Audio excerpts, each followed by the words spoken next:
Welcome back to my channel মিষ্টির home and travel blogs. আশা করছি আপনারা সবাই অনেক বেশি ভালো আছেন। আজকের ব্লগে থাকছে হায়দ্রাবাদের কিছু ছোট্ট ভিডিও। চলুন তাহলে শুরু করা যাক আজকের ভিডিওটি। এটা ছিল কলকাতা এয়ারপোর্টের ভেতরের ভিডিও। এখান থেকে সোজা হায়দ্রাবাদের ফ্লাইটের টিকিট বুক করা ছিল। তো চলুন হায়দ্রাবাদ পৌঁছানোর আগের কিছু ভিডিও আপনাদের সাথে শেয়ার করে নিই।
ফাইনালি হায়দ্রাবাদ এয়ারপোর্ট পৌঁছে সেখান থেকে গাড়ি বুক করে সোজা চলে গিয়েছিলাম চারমিনার।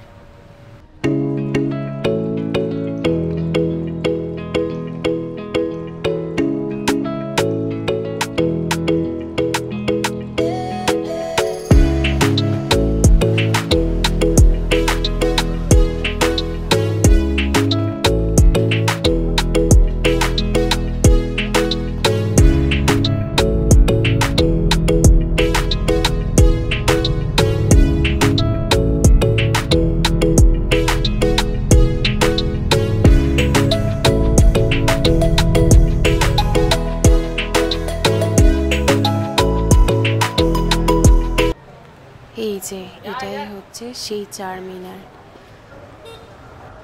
আর চারমিনার এই চত্বরে যে বাজার দেখতে পাচ্ছেন সেই বাজারটাকে বলা হয় লাট বাজার। এটা লাট বাজার নামেই পরিচিত।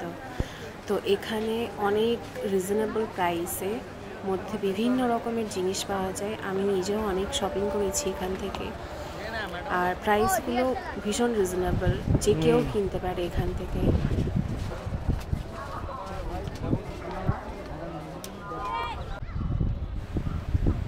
আর এটা হচ্ছে মক্কা মসজিদ। এটা হচ্ছে নিজামরা চারমিনারের জাস্ট পাশেই বানিয়েছিলেন। আর এই মসজিদটাতে 10,000টা লোক একসাথে নামাজ পড়তে পারবেন।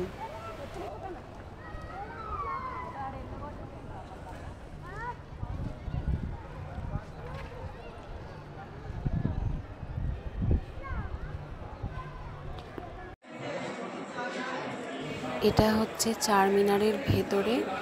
চারমিনারে ওঠাটা যতটা না ডিফিকাল্ট ছিল, ওখান থেকে নেমে আসাটা তার থেকেও আরও 2 গুণ বেশি ডিফিকাল্ট ছিল। তবে এটাও ঠিক, ডিফিকাল্ট হলেও কষ্ট করে একটু উঠতে পারলে এই পুরনো ঐতিহ্য দেখার মজাটাই একটু অন্যরকম। চারমিনারের ভেতরে গম্বুজে ওঠার জন্য ইন্ডিয়ানদের কাছে টিকিটের ভাড়া হচ্ছে 25 টাকা। এটা হলো শামস বিরিয়ানি দরবার, যেটা চারমিনারের পাশেই আছে। এখানে লাঞ্চ টাইমে আমরা ঢুকেছিলাম। এখানকার বিরিয়ানিটা দারুণ খেতে ছিল। এরা হচ্ছে সুপার স্পাইসি বিরিয়ানি এখানে বানায়। আর আমরা হাফ প্লেট খেয়েছিলাম। হাফ প্লেটে 150 টাকা নিয়েছিল, তবে দারুণ খেতে ছিল। আর হাফ প্লেট একজন মানুষের জন্য আমার মনে হয় যথেষ্ট পেট ভরে খাওয়ার জন্য। এই যে ঝাল ঝাল চিকেন বিরিয়ানি।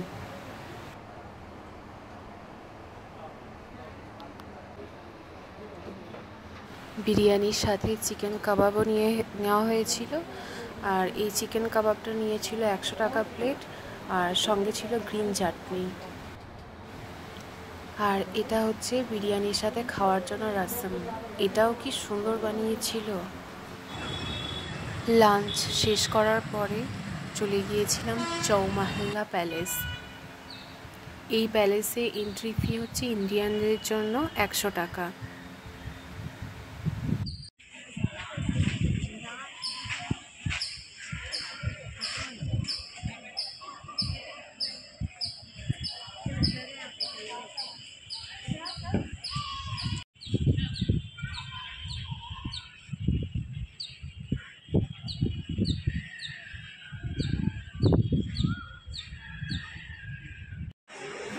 কারুকার্যগুলো জাস্ট অপূর্ব। ঝাড়বাতি লাগানো এই প্যালেসটা নাকি আগে দরবার ছিল।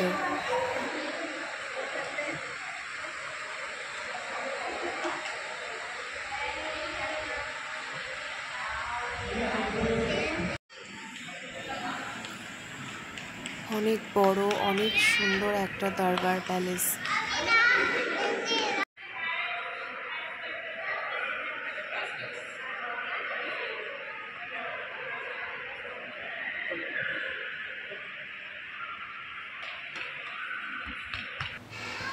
এই যে এক্সিবিশন হল, নিজামদের ইউজ করা কিছু জিনিস এখানে রাখা রয়েছে।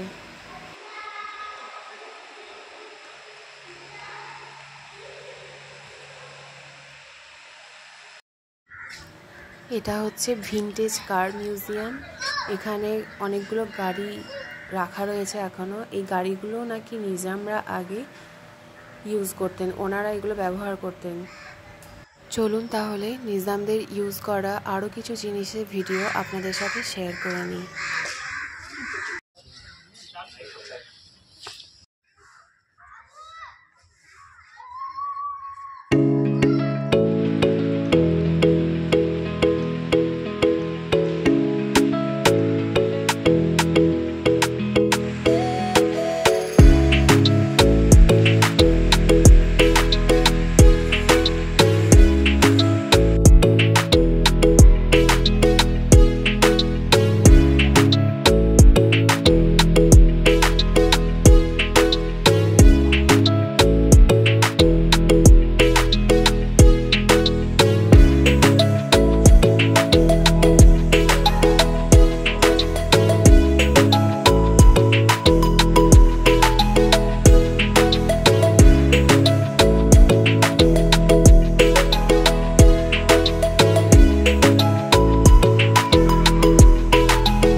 তো তার মধ্যে যতটুকু সম্ভব হয়েছে ভিডিও করতে পেরেছিলাম।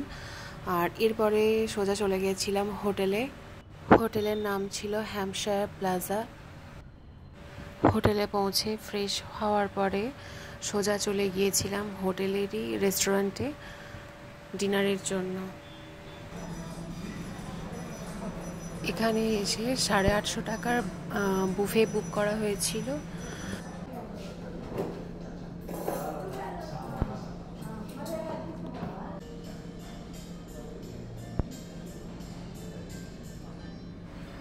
এই সুইট লাইম সোডাটার জন্য এক্সট্রা পে করতে হয়েছিল, কারণ এটা বুফে আইটেমের মধ্যে ছিল না।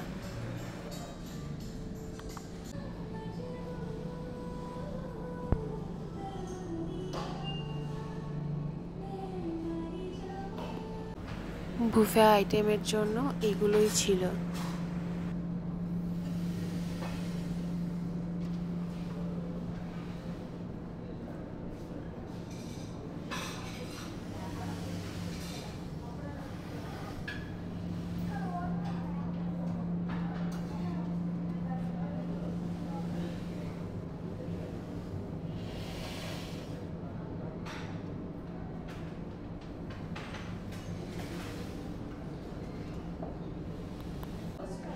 এই ভিডিওটা ছিল পরের দিন সকালের ব্রেকফাস্টের ভিডিও, আর হোটেলে এই ব্রেকফাস্ট ছিল কমপ্লিমেন্টারি।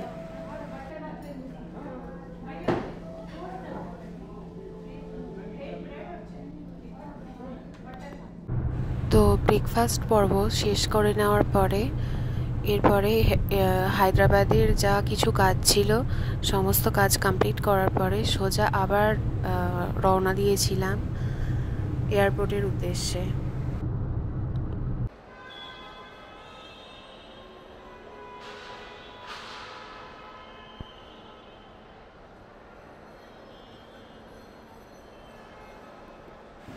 এটা হচ্ছে হায়দ্রাবাদ এয়ারপোর্টের ভেতরের ভিডিও।